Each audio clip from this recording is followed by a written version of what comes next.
जो मैंने कपड़े पहन रखे थे वो कपड़े भी फाड़ दिए थे उन्होंने। ऐसी बदतमीजी की थी मेरे साथ। जवानी के वहाँ में जो उन्होंने करना था उन्होंने कर दिया। आप पैसे ले लो, बताओ आप कितने पैसे लेना चाहते हो। उन्होंने मेरे बच्चों को भी मारा, मेरी वाइफ को भी मारा, मेरी वाइफ के साथ छेड़खानी की। और इतने इनकी चीख आई ओ करके, ओए जल्दी आ, बस इतनी चीख निकली थी। मैं जैसे कपड़े धो रही थी वहाँ पे तो चिकनाई भी हो रही थी, मैं वहाँ पे गिर भी गई थी, बेहोश हो गया। उन्होंने सोचा मैं मर गया। मैंने बहुत हाथ जोड़े थे, मन की भैया मन का रहने दो, मन की भैया मार के छोड़ोगे क्या हम चारों के चारों मर जाएंगे। कोई भी साथ नहीं दे रहा, कोई भी। मेरे ऊपर जानलेवा हमला किया गया। फिर उन्होंने जो चक्कू ले रखा था हाथ में, चक्कू था, उन्होंने यहाँ पे मेरी गर्दन पे धर लिया। मेरी मौसी के दोनों बेटे ने मुझे जान से मारने की धमकी दी थी। कोई भी नहीं सुन रहा। वो उसने सरेआम हॉस्पिटल ईयर था तो हॉस्पिटल में सरेआम बोला ये चीज़ कि मैं 5 लाख रुपए पुलिस वालों को देखाई हूँ, जो तुम पे हो वो तुम कर लेना। कल को हम मर जाएंगे, खुशी मिल जाएगी। मन का मरने को आप मत मरो, मैं मर जाऊंगी। लेकिन मैडम प्लीज़ सच में अगर इन्होंने कुछ कर लिया ना, मेरे माँ बाप नहीं, कोई कुछ नहीं, हार्ट पेशेंट वैसे हूँ, मगर इन्होंने कुछ कर लिया प्लीज़ सच में मैं बर्बाद हो जाऊंगी बिल्कुल।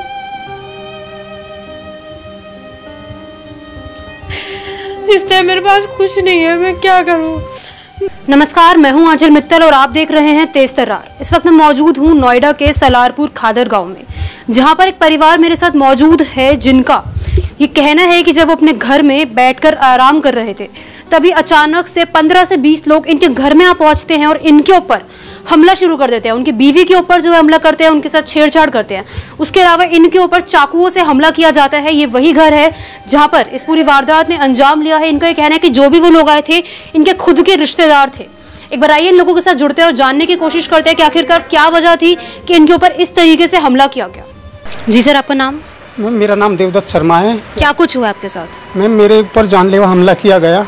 किन लोगों ने किया? मेरी मौसी के लड़के हैं 2 और उनके साथ में 10 से 12 लड़के थे और मुझे घर में आके मेरे साथ हाथापाई की। मुझे चाकू से 5 बार पेट में वार किया गया। मुझे जान से मारने की कोशिश की गई। जब मेरा ब्लड निकल रहा था मैं बेहोश हो गया। उन्होंने सोचा मैं मर गया। उसके बाद वो यहाँ से भाग गए। भाग जाने के बाद ना तो उन्होंने कभी मेरे से पूछा फ़ोन करके, ना मेरी मौसी ने, ना मेरे मौसा ने, किसी का भी मेरे पास फ़ोन नहीं है। उनकी क्या कोई दुश्मनी चल रही थी आपसे? उन्होंने एकदम से ऐसे हमला करा? क्या बात थी? फरवरी में मैं शादी में गया हुआ था। उसी टाइम पे फरवरी के टाइम पे थोड़ा सा झगड़ा हुआ था, छोटा सा। किस बात को लेकर? वो खाने वाने को लेकर और डीजे पे डांस वांस करने को लेके। उस टाइम पे जो है वहाँ पे जो लड़ाई झगड़ा शांत करा दिया था वहाँ के बुजुर्ग लोगों ने। उसके बाद उन लोगों दोनों मेरी मौसी के दोनों बेटे ने मुझे जान से मारने की धमकी दी थी। धमकी देने के बाद मैं वहाँ से चला आया। मामला शांत हो जाने के बाद वहाँ से आने से पहले जब मैं वहाँ पे था, पूरा शादी में फरवरी में हुआ था जी, वहाँ पर उन लोगों ने मुझे जान से मारने की धमकी दी थी। उसी टाइम से वो मेरे पर नज़र रखे हुए थे, कहाँ जाता है, क्या करता है, क्या नहीं करता है। 30 तारीख को मैं ड्यूटी से 1 बजे आ गया था। 1 बजे आने के बाद मैं नहा धो के अपना घर लेटा हुआ था। घर में अकेले था और मेरी वाइफ थी, वो अपना काम कर रही थी। वो 12 से 15 लड़के आते हैं, उनको पता था सब कुछ, मैं कब कहाँ लेटा हूँ, किस कमरे में हूँ, क्या किस कंडीशन में हूँ, किस हालत में हूँ। वो घर में आते हैं, मैं लेटा हुआ था। आते ही मेरे पास वार कर दिया उन्होंने, ना कुछ पूछा ना ही कुछ। उस वक्त आपके घर पे कौन कौन था? मैं था, मेरी वाइफ थी, मेरे दोनों बच्चे थे। उन्होंने मेरे बच्चों को भी मारा, मेरी वाइफ को भी मारा, मेरी वाइफ के साथ छेड़खानी की और गर्दन पे चाकू भी मारा। आपकी वाइफ को भी यानी गर्दन पे चाकू मारा और छेड़खानी की? चाकू मारा है और मेरी वाइफ के चाकू मारा और उसकी गर्दन पे निशान भी है। मुझे मारने के बाद मेरी वाइफ को भी मारा, मेरे बच्चों को भी मारा। मारने के बाद वो यहाँ से भाग गए। कब आए थे, किस दिन आए थे वो? 30 तारीख था, 30 तारीख 8वें महीने में, 30 अगस्त को आए थे। शाम को 4 से 4:30 के बीच की घटना है। तो इस चीज़ की कोई CCTV फुटेज सामने आई हो कि कौन लोग आए थे, क्या?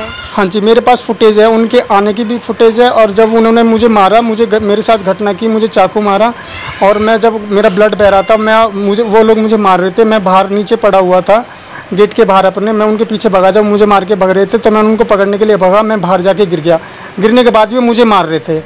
मेरी वाइफ मुझे बचा रही थी। मेरी वाइफ के साथ भी जो बदतमीजी कर रहे थे, मेरी वाइफ को भी मारने की धमकी दे रहे थे और मार भी रहे। अब बस यहाँ पे 4 लोग ही रहते हो और कोई यहाँ पे आपकी फैमिली का? नहीं मैम, अब हम 5 भाई है, 4 भाई अलग रहते हैं, मैं अलग रहता हूँ। अब मैं अपने घर में, मेरे 4 भाई कहाँ रहते हैं? वो अलग रहते हैं मेरे से। घर के दूसरी जगह। वो आपको बचाने नहीं आए उस टाइम? नहीं मैम, कोई बचाने नहीं आए। थे वो लोग, देख रहे थे? हाँ जी, वो थे, घर पे थे। मतलब छोटा वाला एक भाई नहीं था और एक भाई बाहर था, 2 भाई घर थे। उनमें से किसी ने नहीं बचाया? नहीं मैम, किसी ने नहीं बचाया, किसी ने भी साथ नहीं दिया, ना ही पड़ोस में से कोई बचाने आया। सब खड़े होकर देख रहे थे। उनके पास वेपन भी थे और हॉकी वगैरह भी, डंडे भी थे और चाकू भी था। कोई डर के मारे बचाने के लिए नहीं आया।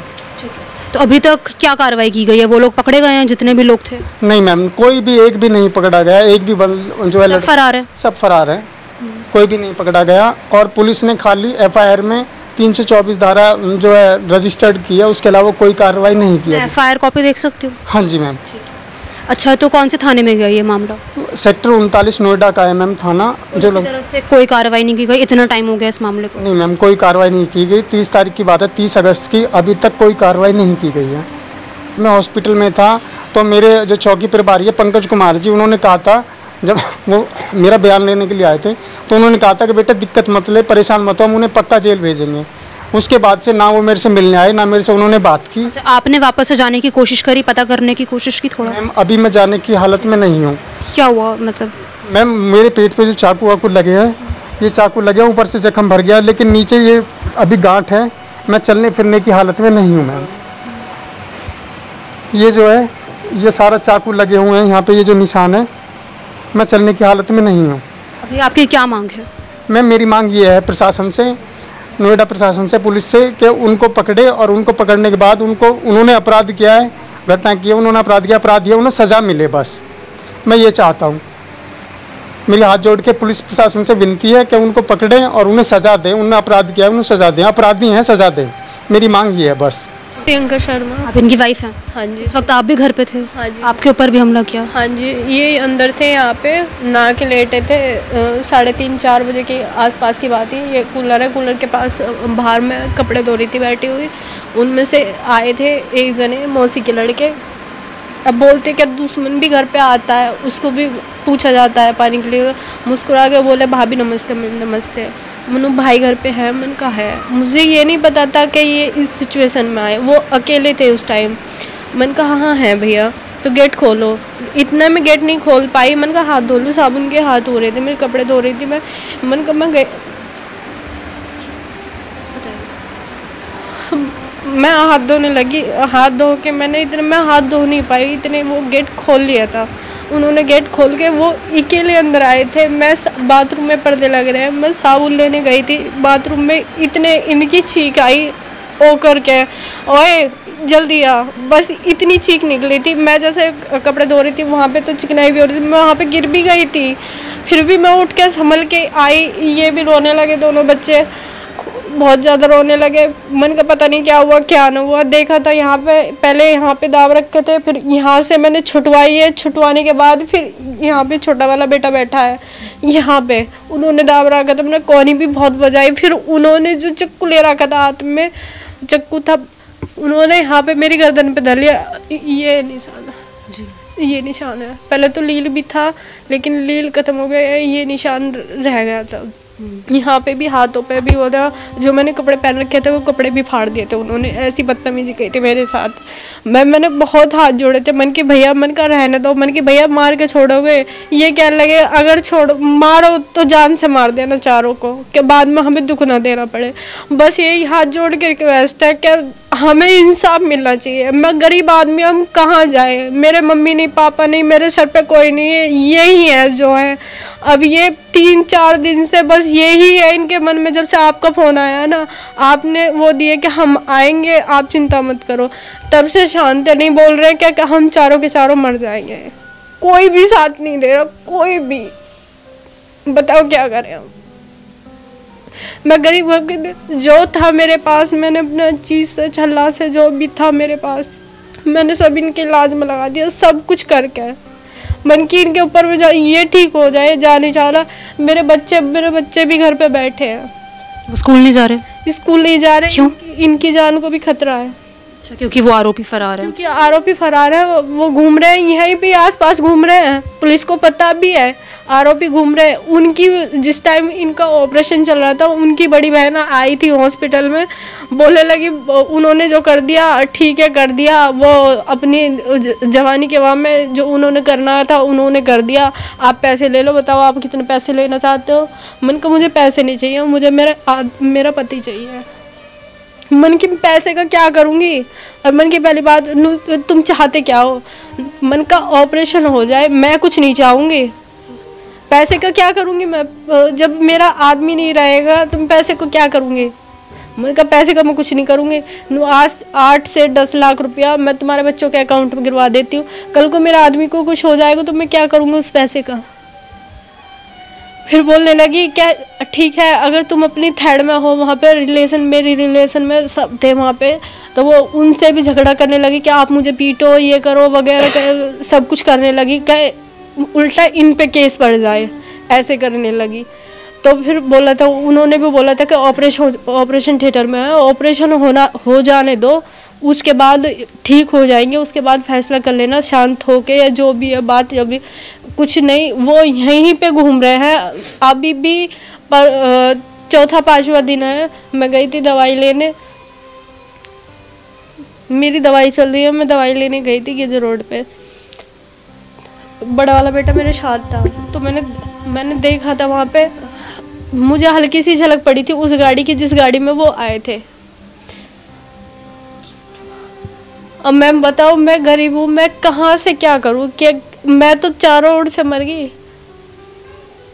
बताओ, अब ये ऐसी बात कर रहे, कल को इन्होंने कुछ कर दिया तो मैं कहाँ जाऊंगी, मैं क्या करूँगी? कोई भी नहीं सुन रहा। वो उसने सरेआम हॉस्पिटलियर था तो हॉस्पिटल में सरेआम बोला ये चीज़ कि मैं 5 लाख रुपए पुलिस वालों को दे के आई हूँ, जो तुम पे हो वो तुम कर लेना। सरेआम बोला है उसने। उनकी बहन ने रिक्वेस्ट है सबसे, पुलिस से भी और आपसे भी, सबसे ये रिक्वेस्ट है, प्लीज हेल्प करो मैम, प्लीज हाथ जोड़ के सच में रिक्वेस्ट है दिल से। मैं माता रानी के व्रत में उनसे, वैसा मैंने अभी एक घुट पानी तक का नहीं पिया है। जस्ट अभी आपके सामने पूजा करके बस सीधी अभी आई हूँ, एक घुट पानी तक। मैं सच्चे मन से कह रही हूँ, बिल्कुल एकदम। सर, इस पूरे हादसे के बाद आप पुलिस के पास गए थे या पुलिस यहाँ पर आई थी? मैम, मैं जाने की कंडीशन में नहीं हूँ, ना ही पुलिस आई। चौकी प्रभारी का नाम है पंकज कुमार जी, जो आपके आई हुए हैं केस के। जो मेरे छोटे वाले देवर गए थे। हाँ, इन्होंने बोली थी कि इतने पुलिस नहीं आएगी, इतने मैंने जा पाऊँगा। पानी वानी गिरा था कि मैं नहीं जा पाऊँगा। मैं और सबसे छोटे वाले देवर मोहित शर्मा, पुलिस आपके पास आई? मोहित शर्मा। तो हम गए थे, हमने 112 पे लगाया था नंबर, लेकिन नंबर नहीं लगा। 112 पे बहुत ने लगाया था, किराएदार ने भी लगाया था जो रहते हैं अब, लेकिन नहीं लगा। प्लीज़ सच में अगर इन्होंने कुछ कर लिया ना, मेरे माँ बाप नहीं, कोई कुछ नहीं, हार्ट पेशेंट वैसे हूँ मैं, अगर इन्होंने कुछ कर लिया प्लीज़ सच में मैं बर्बाद हो जाऊँगी बिल्कुल।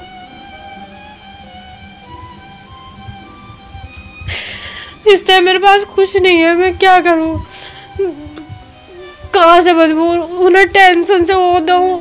तब मेरे बच्चे, बताओ, इनकी पढ़ने की उम्र है, ये घर बैठे हैं, डर से बाहर नहीं जाते, कहीं जाने नहीं देती कि कहीं कुछ करना दे। इन्हें भी कहीं लेके जावे कि कहीं कार्रवाई करे जाके, तो कहीं रास्ता में कुछ ना कर दे कि हाँ ऐसे में केस में होता है, देखा है मैंने, क्या सुना भी है क्या ऐसे केस में कि भाई उसे ही ख़त्म कर दे जिसके ऊपर कार्रवाई चल रही है। Please ma'am.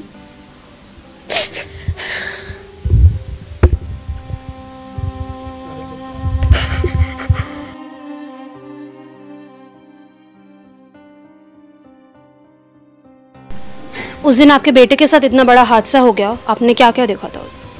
मैं ही ना बेटा, मेरी लड़की ख़त्म हो गई। जब 2-3 दिन पहले तो हुई लड़की ख़त्म, इससे बड़ी लड़की ख़त्म हो गई। उस दिन तो आप यहाँ पे थे ना? जब ही मैं आई 30 अगस्त को। हाँ जी। तो आपने क्या कुछ देखा? अब क्या मैं इधर आके बैठी, अब वे आके एकदम बढ़ गए। हाँ, अब छुटाए भी। अब कितने लोग थे आपके मुताबिक? 13-14 आदमी है, एक गाड़ी, एक स्कूटी और एक मोटरसाइकिल। आपने कुछ कोशिश करी अपने बेटे को बचाने की? इतनी बुरी तरह आपके बेटे को मारा? बेटा मैं तो वैसे ही मरी पड़ी हूँ। अब मैं छुटाव तो होना, पर वैसे खूब कही भैया रहने दो, भैया रहने दो, वे माने ना। सुना है आपकी बहन के ही बच्चे थे वो, मौसी के लड़के हैं। तो आपकी बहन से बात हुई अपनी? बहन बोलती है ना। बात नहीं करते आपसे?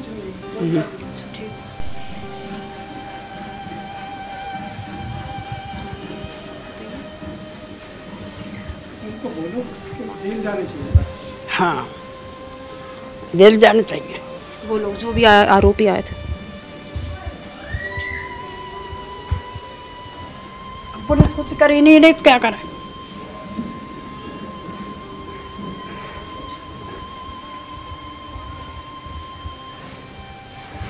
तो देखिए, इस हादसे ने इस पूरे परिवार को एक तरीके से झकझोर के रख दिया है। ये लोग इतने डर गए हैं कि अपने घरों से बाहर निकलने तक में इन्हें इतना डर लग रहा है। इन्होंने भी बताया किस तरीके से ये लोग मानसिक रूप से परेशान हैं, इनके मन में आत्महत्या जैसे जो है ख्याल आ रहे हैं। इनका ये कहना है कि इन्होंने इस पूरे मामले की शिकायत उसी दिन पुलिस स्टेशन में लिखवाई थी और पुलिस की तरफ से इन्हें आश्वासन भी दिया गया था कि सभी आरोपी को पकड़ा जाएगा, लेकिन अभी तक एक भी आरोपी पुलिस द्वारा गिरफ्तार नहीं किया गया, सबके सब फरार है। जिस दिन यहाँ पर हमला हुआ, ये अपने घर पर अकेले थे, अचानक से वो लोगों ने आकर इनके ऊपर ताबड़तोड़ हमला शुरू कर दिया। इसकी वजह सिर्फ और सिर्फ ये है कि फरवरी में किसी शादी में गए थे और वहां पर उनसे थोड़ी कहासुनी हुई थी, जिसके बाद इन लोगों के साथ ये सब हो गया। इनका ये कहना है कि इन्हें कहीं ना कहीं काफी ज्यादा डर बना हुआ है कि ये अपने घर से तक बाहर निकलने में डर रहे हैं। इन्हें डर है कि आरोपी तो फरार है, कहीं दोबारा से इनके ऊपर हमला ना हो जाए।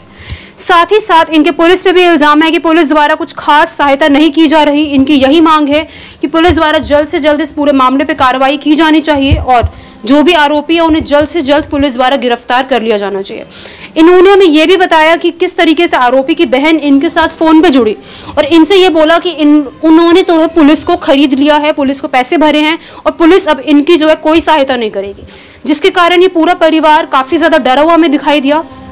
जिस दिन वो हादसा हुआ उसकी एक सीसीटीवी फुटेज भी हमारे सामने आई है, उसमें साफ देखा जा सकता है किस तरीके से गाड़ी में वो लोग बैठकर आए हैं, किस तरीके से इनके पति को मारा जा रहा है, फिर भी आस पड़ोस में भी कोई भी सामने नहीं आ रहा इनकी मदद करने। तो देखिए, जिस तरीके से इन लोगों के ऊपर हमला हुआ उसमें कई सवाल खड़े होते हैं नोएडा पुलिस के ऊपर कि आखिर पुलिस अब तक कर क्या रही है। हम आपको बता दें, पूरा मामला 30 अगस्त का है और आज अक्टूबर हो गया है, लेकिन पुलिस द्वारा अभी तक कोई भी कार्रवाई नहीं की। ये परिवार 2 महीने से इसी तरीके से डर में जी रहा है, लेकिन पुलिस द्वारा कोई भी साथ इनका नहीं दिया जा रहा। इनके ऊपर हमला हुआ, उनकी पत्नी के ऊपर हमला हुआ, उनके साथ छेड़खानी हुई, फिर भी पुलिस द्वारा कुछ भी कार्रवाई नहीं की जा रही। क्या पुलिस सिर्फ और सिर्फ तभी कार्रवाई करेगी जब किसी की जान चले जाएगी? ये एक बहुत बड़ा सवाल खड़ा होता है। अब आप भी अपनी राय इस मामले में हमारे साथ कमेंट बॉक्स में जरूर दें। कैमरा पर्सन आकाश शर्मा के साथ मैं आंचल मित्तल। अगर आपको हमारी ये वीडियो पसंद आई हो तो इसे लाइक एंड शेयर करना ना भूलें। साथ ही हमारे चैनल को जरूर सब्सक्राइब करें। इसके साथ ही बेल आइकन भी जरूर दबाएं, जिससे दिल्ली से जुड़ी तमाम खबरों की नोटिफिकेशन सबसे पहले आप तक पहुंचे।